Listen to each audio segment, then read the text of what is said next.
If you guys don't know me that well, I'm Jenn, the Holistic Health Boss, and I help busy health-minded professionals just like you guys that are probably watching this video right now to get their hands on the right lab tests and resources in order to find the missing pieces to your health so that you can finally figure things out and get back to feeling like yourself. So what that means is that I'm a functional health coach. So I'm more than just your average health coach because I can do functional lab testing. So I'm very similar to a naturopathic doctor in that sense, but I can't diagnose or treat specific conditions or do prescriptions. But I help people really on a greater level, and that's kind of what I want to talk about with you guys today. It's something that I have experienced in my own health journey with you, and that is that food is not the boss of me anymore.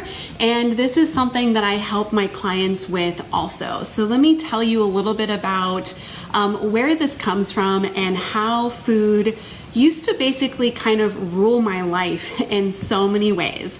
So I got into the fitness and like health and nutrition industry way back in 2005, and actually probably before that in 2001. I went to school to become a sports psychologist and transitioned that into becoming a personal trainer. But I studied, fitness, nutrition, and health. And in all of my schoolwork in college and everything, everything around health was all centered around diet and exercise. So all the answers to your health, and this is still talked about, was all about calories in versus calories out, and about food, and a lot of the things that were shared with me through that, and even now I hear this being talked about, for example, is that you need to eat every 2 hours, and you need to eat X number of servings of fruits and vegetables, and you need to eat this, and you need to eat that. And so through my schooling, I followed all of the rules. And as I became a personal trainer, I really started to dive into more of the food aspects of training. I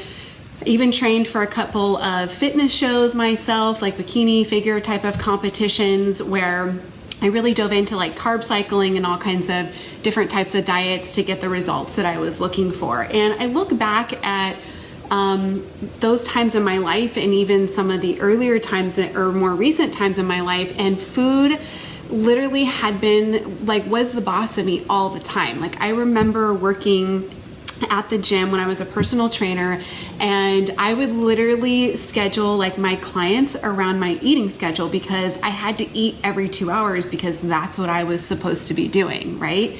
And not only because it's what I thought I was supposed to be doing, but because every 2 hours I would be hungry and I would feel my energy just drop. And if I didn't eat something, then I would get into that hangry state that we all, I'm sure, are familiar with on some level, right?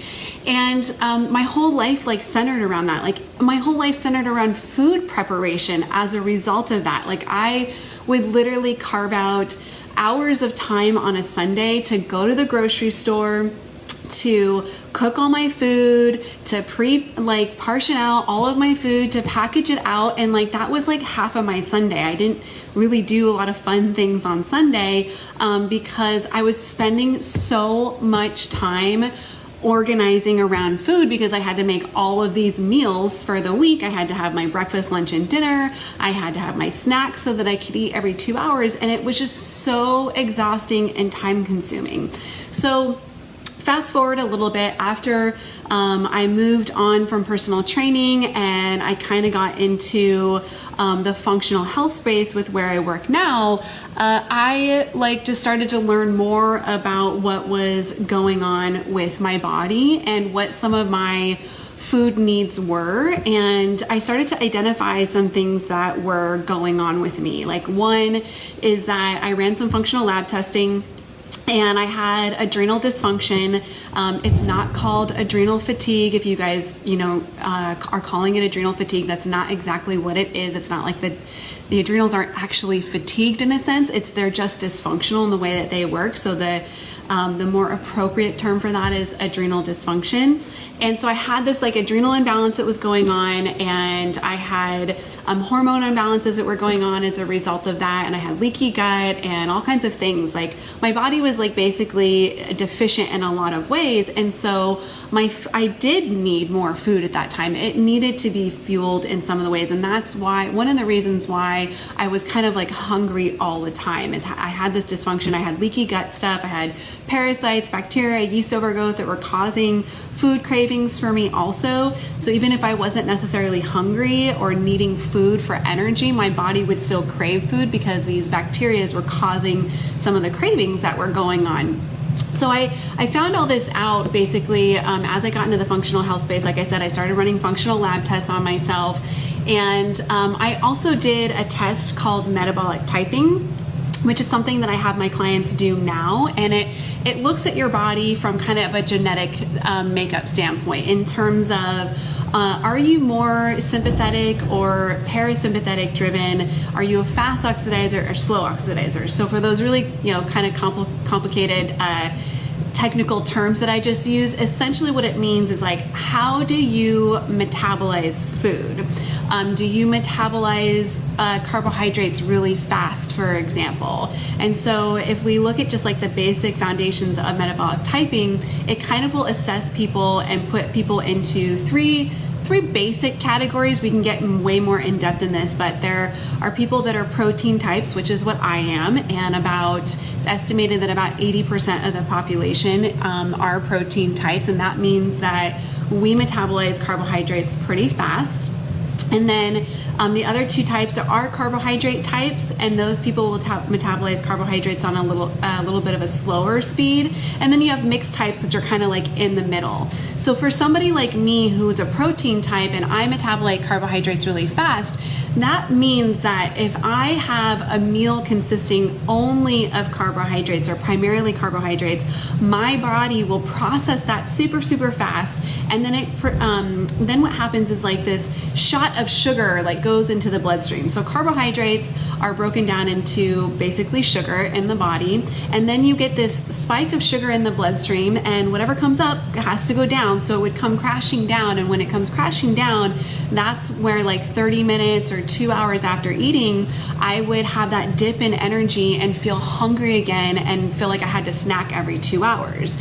So through the testing, I learned this about myself, and what I really needed was more protein and fat in my diet to slow down that breakdown and to provide this nice steady release of like sugar into the bloodstream and as glucose and energy that would keep me sustained for a longer period of time. Hey Brenda, and sorry if my screen's like tilted, but anyways, so I figured this out and I started adding more protein into my diet, and through the more detailed comprehensive metabolic typing testing, it actually will show you specifically like what different foods are right for you. So it was the difference of eating like white meat chicken versus dark meat chicken. And somebody who came up through the fitness industry, if any of you guys are like personal trainers out there, give me a shout out, bodybuilder types, like workout people, you know that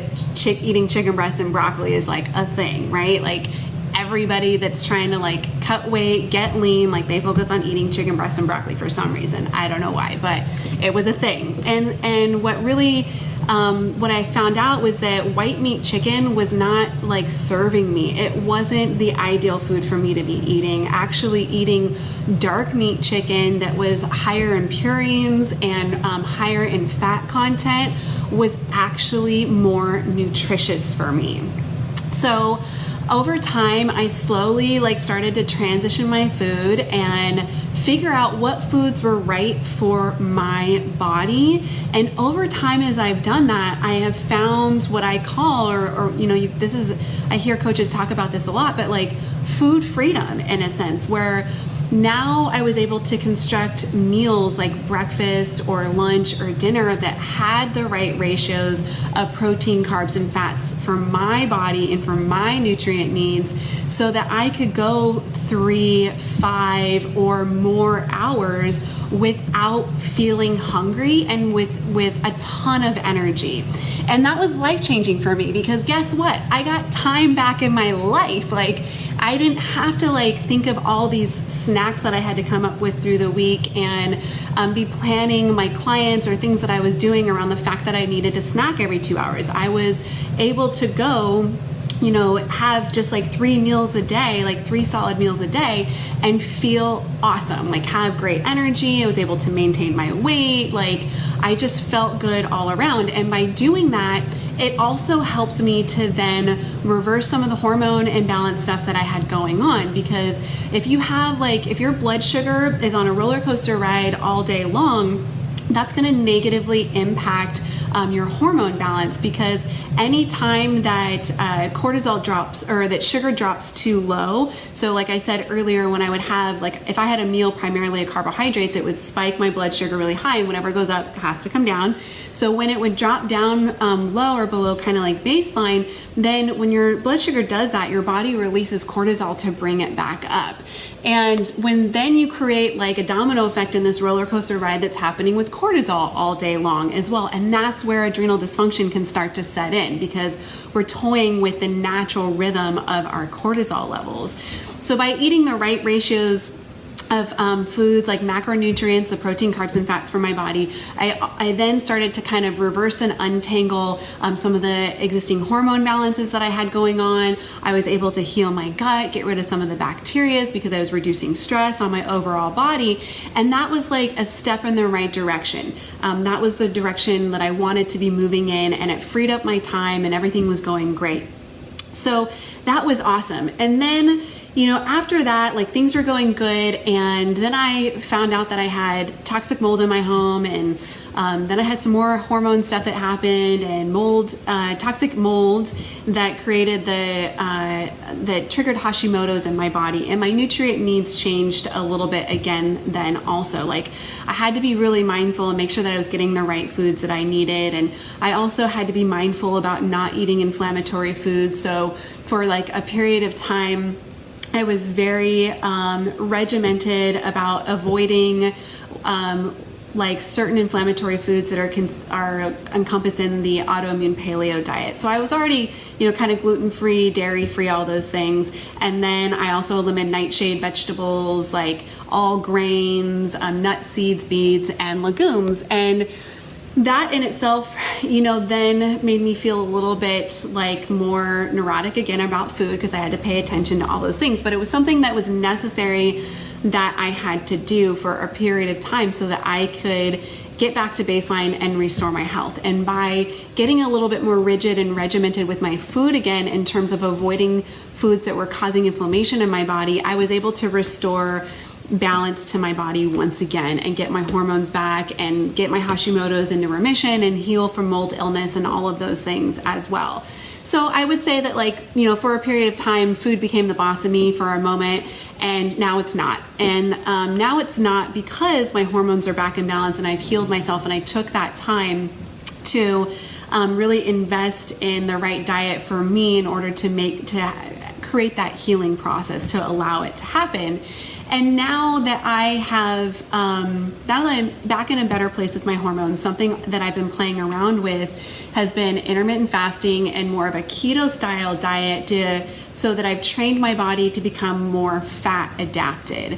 And when your body's more fat adapted, that means that it can essentially tap into fat as fuel primarily and more efficiently, so that you can actually go longer stints of periods between meals and still feel satiated, because you're not relying solely on carbohydrates or even as proteins as your number one energy source. Your body's able to use itself as an energy source.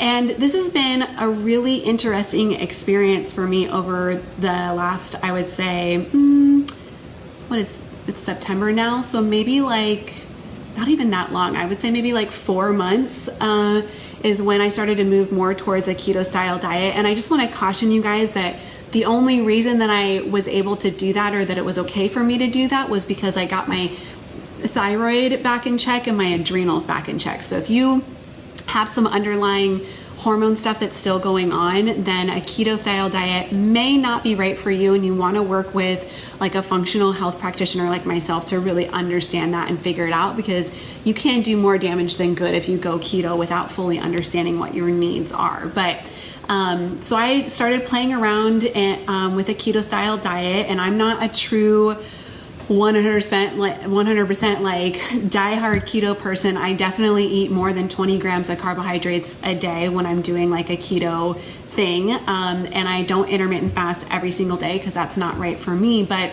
in the things that I've implemented in training my body to be more fat adapted, this fascinating thing has happened where like food doesn't even matter to me sometimes anymore, because I'm not reliant on it for my energy needs and to feel good, which is an awesome feeling to have. Like, it's not the boss of me anymore. And this, I wanted to jump on and share this with you guys today, because my husband and I, like, what made me think of this was like my husband and I were talking last night about we're getting ready to travel to Iceland next week, and I always pack like food to go with me, but particularly to Iceland because there's limited foods available there because they have to ship everything in, and also the food cost is really expensive there because they do import everything. And so we were just talking about, I was like, oh crap, I like totally forgot to stock up on our favorite Bison Bites beef jerky from Roam Free. And he was like, shoot, he's like, well, what else do we have? And I was like, you know what? I'm not actually really worried about bringing as many snacks because we can just fast. Like, I don't, most days, like some days out of the week, like I'm really only eating maybe 2 meals a day, or I don't eat until my first meal isn't until like 12:30 or 1 o'clock or even 2 sometimes. Like my eating window usually will vary from like maybe 11 a.m. to like 7 p.m. or 8 p.m. And so I was like, you know, if we're stuck on a flight or like an excursion, I know that I'll be okay if I don't have food. And when that came out of my mouth, I was like, wow, like food is not the boss of me anymore, which is awesome. It's so freaking awesome because I always would bring snacks. Like it's almost like a scarcity mindset of like, what am I gonna eat? Like I have to make sure that I have backup snacks. And I do teach my clients that too, because in the beginning, they need those things just like I did. Like when they're initially learning how to take better care of themselves and how to transition their food, and like they still have underlying hormone imbalances, it is important to have some snacks in your purse or in your back pocket, in your bag at work, to travel with you and everything. But it used to be such like a high priority to me, and now I'm like, I'll actually be okay if I don't have those things. I'll be able to make it. And I also know now, like having been on this journey for quite a long time, that I can walk into any single restaurant, any place to get food, and I know that I can find something to eat that fits my needs and my health. Like I know how to prioritize like what's important to me when it comes to food, what my body needs, and that's not even a concern to me. You know, it's funny because my friends and family will still be like, oh, well, you pick the restaurant, or where do you want to eat because you're the one that has all the dietary restrictions. And I'm like, I do, but I don't, because I've been at this for so long, I've been practicing this for so long that I'm confident that I can walk into any restaurant and I can identify something on the menu that I'm able to eat, and it might need a couple of modifications, but I've really like grown my confidence and my knowledge in order to ask the right questions and be able to order food that fits me best.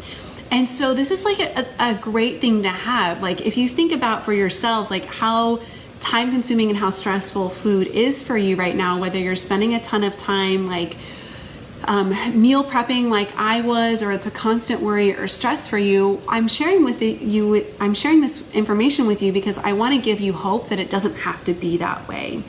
It might require a little bit of work.